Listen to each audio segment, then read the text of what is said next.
Senator Duckworth, thank you again for your leadership on aviation and chairing the subcommittee.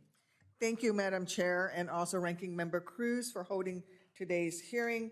Our focus is on consumer protection issues, but I want to take a moment to raise a critical safety issue that at its core is about protecting every passenger that flies commercial aviation. FAA regulations require that in the event of an emergency, passengers can evacuate an aircraft in 90 seconds. That's 1.5 minutes.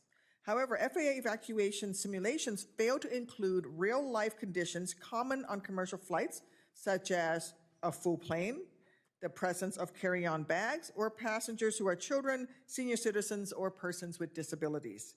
This failure to test procedures under real-world conditions helps explain in a 2016 incident at O'Hare International Airport when an engine fire on an American Airlines 676 forced an aborted takeoff. The crew executed the aborted takeoff flawlessly.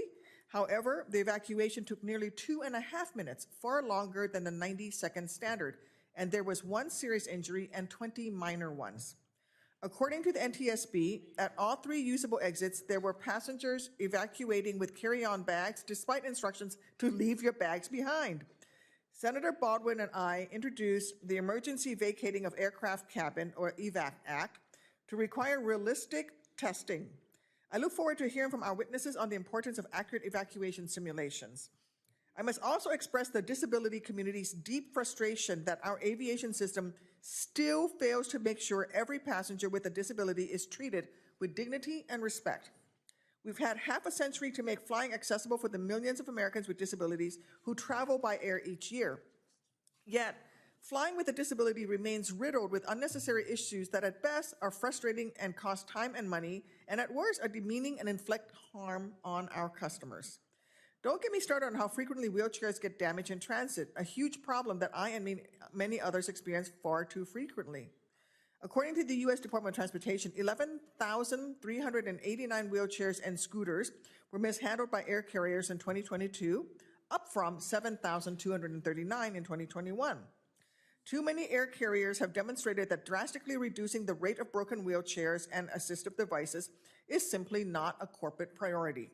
And after years of failure, it's time for Congress to act. I want to thank Senator Baldwin for her leadership on the Air Carrier Access Amendments Act and urge my colleagues to include it in the FAA reauthorization. Of course, accessibility problems are not limited to after a flight touches down. We should empower consumers and airline employees alike with easy access to clear information that enables one to determine whether a specific flight accommodates a certain wheelchair model or mobility aid. We must also ensure passengers with disabilities can sit with their companions who provide assistance and require airports and air carriers and airport websites and mobile apps to be fully accessible.